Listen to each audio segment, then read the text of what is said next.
Bienvenue sur Africa 24 dans cette nouvelle édition du QG News. Au sommaire de l'actualité, le 6 décembre auront lieu les premières élections régionales de l'histoire du Cameroun.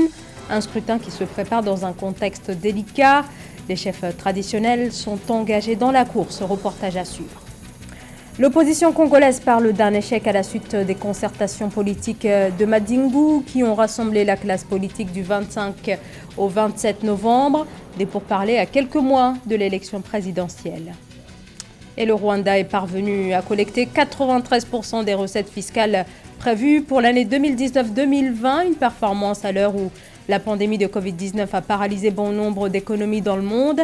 Néanmoins, la prochaine année fiscale s'annonce plus rude. Détails à suivre dans cette édition. Mais tout d'abord, la présidentielle au Ghana avec l'ouverture ce mardi du vote anticipé. Il concerne les travailleurs mobilisés pour les élections, mais aussi les militaires, les assesseurs ou encore les journalistes. Ils étaient au total près de 100 000 à voter par anticipation. Pour le reste de la population, le scrutin présidentiel se tient le 7 décembre. Un scrutin couplé aux législatives et pour l'élection présidentielle, 12 candidats sont en lice, dont le chef de l'État sortant Nana Akufo-Addo et son principal rival et prédécesseur John Dramani Mahama. Il s'agit des premières élections régionales de l'histoire du Cameroun, prévues par la Constitution de 1996. L'élection au scrutin indirect n'a en effet jamais été organisée, mais il va finalement se tenir dans quelques jours, mais sans une partie de l'opposition. À l'issue du vote du 6 décembre, 90 conseillers régionaux, dont 20 représentants des chefferies traditionnelles, seront élus dans les 10 régions du pays. Corinne Kamse et Oné. En langue du terroir ou en français, les chefs traditionnels du Cameroun sont déterminés à expliquer à leur père tous les mécanismes issus de la décentralisation. Ici, à Msondo, dans le département d'Union-Ekele, les candidats aux élections régionales du 6 décembre 2020 sont lancés dans une campagne de proximité. Ils espèrent surtout être désignés par 240 chefs traditionnels pour porter haut la voix d'un département qu'ils jugent minoritaire dans la grande région du centre. Si on reste dans la démocratie de la majorité, l'Union Ekele est parti perdant. Il faut donc maintenant, pour les membres du commandement traditionnel, choisir des gens qui peuvent imposer tout un nouveau paradigme dans la gestion de la région. Nous voulons faire comprendre au niveau de la gestion de la région qu'il est question non pas d'insister sur la démocratie de la majorité, mais sur la démocratie de la sensibilité. Désenclavement et exode rural sont les principaux mots qui minent cette localité.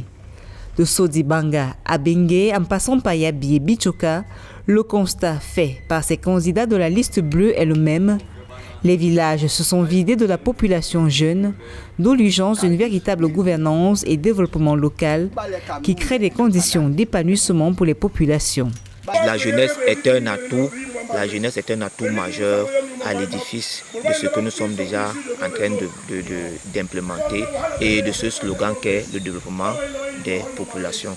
900 conseillers régionaux au total vont être élus à l'issue du vote ce dimanche.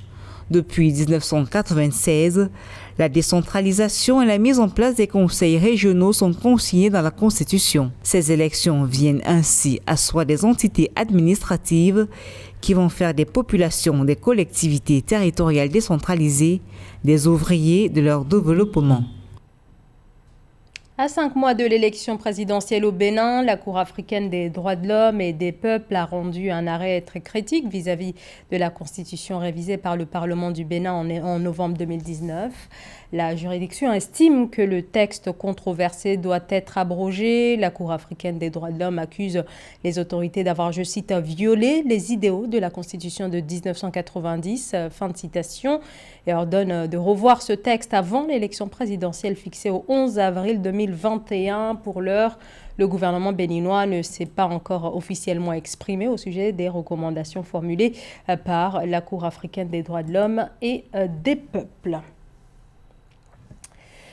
Les pourparlers politiques de Madingu n'ont pas atteint l'objectif fixé, considère l'opposition congolaise. Les discussions devaient permettre de mettre au point une stratégie censée ouvrir la voie à une élection présidentielle apaisée en 2021. À l'issue des pourparlers, certains leaders de l'opposition parlent d'un échec, faute de consensus. Reportage de notre correspondant au Congo, Deva Pansou. L'administration et la majorité au pouvoir ne manifestent que peu d'intérêt à l'application rigoureuse des résolutions et recommandations liées à la fiabilité du corps électoral, avec l'introduction de la biométrie et l'indépendance réelle de la commission électorale. Selon le chef de file de l'opposition, Pascal Satima-Biala, le pouvoir a exprimé son refus de faire évoluer le système électoral congolais à l'issue des 2 jours de concertation sans consensus entre les acteurs politiques les 25 et 26 novembre 2020 à Madingu. Nous avons décidé d'aller à Madingu, espérant obtenir un consensus sur les problématiques qui nous éloignent les uns et des autres en matière électorale. Malheureusement, et comme à l'accoutumée, nous ne sommes pas accordés sur 3 éléments essentiels qui, pour nous, conditionnent la fiabilité du processus électoral. Il s'agit de la maîtrise du corps électoral, du renforcement des compétences de la CNI, du plafonnement des dépenses des campagnes électorales. Outre l'introduction de la biométrie et le renforcement des compétences de la commission électorale qui partage ses compétences avec le ministère de l'Intérieur, le rendez-vous de Madingu aurait permis aux parties prenantes de s'accorder sur le renouvellement du fichier électoral par le recensement. Mais pour le parti au pouvoir, Madingu a été une rencontre fructueuse pour toute la classe politique. La concertation de Madingu 2020 a finalement battu le record de participation de la classe politique congolaise. Nous félicitons donc les organisateurs pour cela et surtout aussi l'opposition qui n'est pas venue pour sévir de faire valoir à cette concertation. L'opposition politique congolaise interpelle la responsabilité du chef de l'État, Denis Sassou Nguesso, suite à cet échec. Elle propose également un report de la présidentielle de 2021 comme conséquence si toutes les conditions d'un scrutin libre, transparent et apaisé ne sont pas réunies. Mais si l'opposition n'est pas prête pour 2021, le Parti congolais du travail l'invite à attendre le scrutin de 2026.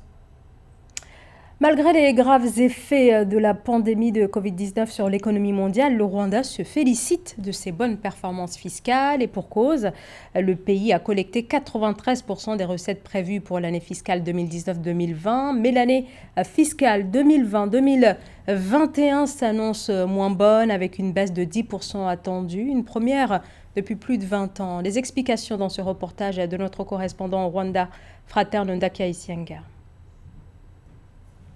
Sur plus de 1568 milliards de francs rwandais prévus, l'Office rwandais des recettes a perçu 1461 milliards de francs rwandais en recettes fiscales, soit 93% des prévisions de recettes pour l'année fiscale 2019-2020. Bien que l'argent collecté soit inférieur aux prévisions en raison de la pandémie de Covid-19, il y a eu une croissance de 62 milliards de francs rwandais par rapport à l'année précédente 2018-2019. Une bonne performance due à une série de mesures mises en place par le gouvernement rwandais. Il y a la mise en ligne de beaucoup de services qui requéraient auparavant une présence physique. On les a mis en ligne pour que les personnes puissent les atteindre, ces services, dans le confort de leur chambre, de leur maison, sur leur ordinateur, pourvu qu'ils aient une connexion Internet. On a aussi déplacé certains services pour les mettre près des frontières, les services des douanes, afin de faciliter ou de réduire le mouvement des camionneurs, par exemple, qui venaient des pays voisins. Mais pour l'année fiscale 2020-2021, les prévisions ne sont pas aussi bonnes que les années précédentes. Une baisse de 10% est prévue, la première depuis plus de 20 ans. La pandémie et les mesures prises pour l'endiguer ont entraîné des pertes considérables pour les activités commerciales à Kigali depuis la mi-mars et par conséquent un impact sur la collecte des recettes. Mais nous sommes confiants que nous atteindrons les objectifs que nous nous sommes fixés. Et nous n'avons aucune raison de penser que la pandémie va nous affecter négativement.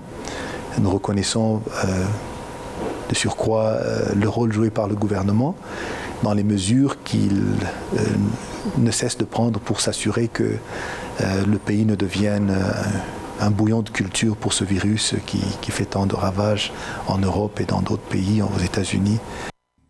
Dans le même temps, malgré la pandémie de coronavirus, l'Office rwandais des recettes annonce une performance de 105,8% face aux objectifs qu'il s'est fixés pour le premier trimestre de l'exercice fiscal 2020-2021.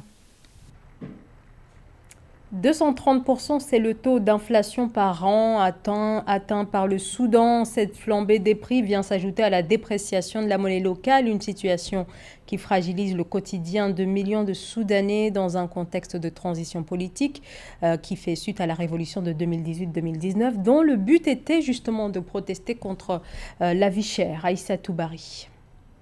L'inflation au Soudan a atteint l'un des niveaux les plus élevés au monde. Elle a dépassé les 200%. Le pays souffre d'une pénurie chronique de devises fortes qui entraîne de longues files d'attente pour l'achat d'aliments de base comme le pain ou le carburant. L'inflation au Soudan a atteint 230% en glissement annuel en octobre 2020, un record qui équivaut à un triplement des prix d'après les chiffres de l'Institut national des statistiques.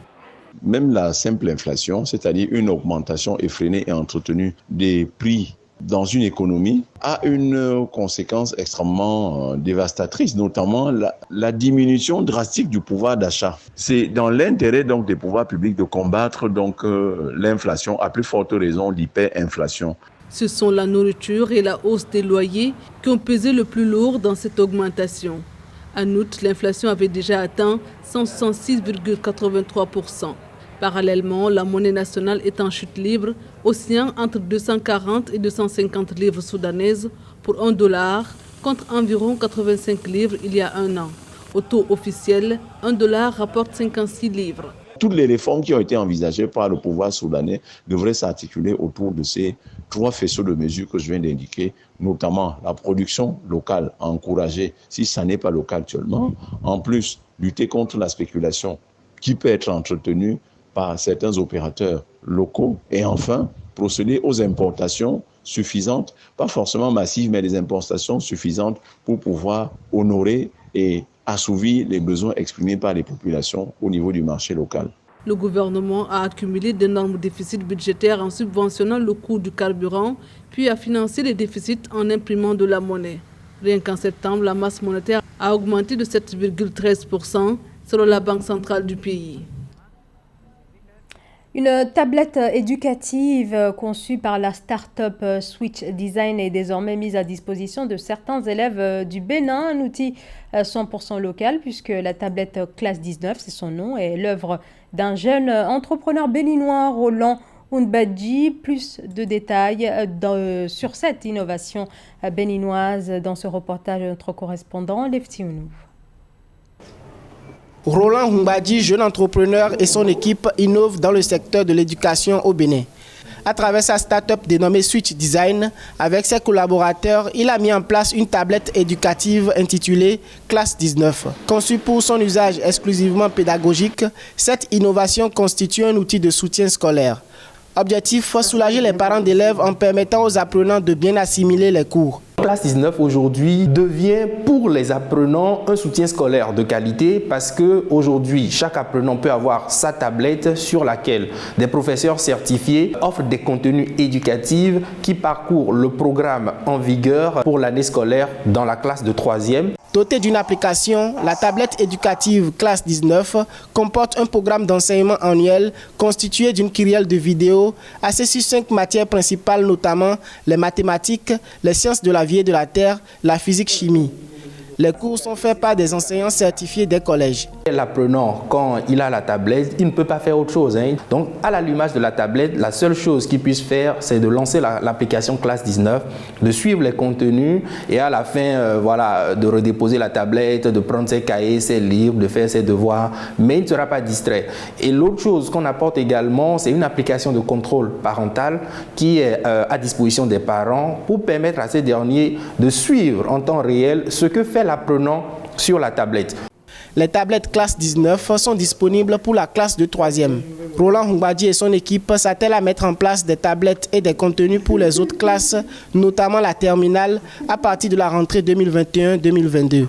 A noter qu'à travers le projet Classe 19, initié dans la période de la riposte au Covid-19, la start-up Switch Design a distribué près de 15 000 DVD comportant 40 contenus vidéo de cours dans les matières principales aux apprenants en classe d'examen dans le pays.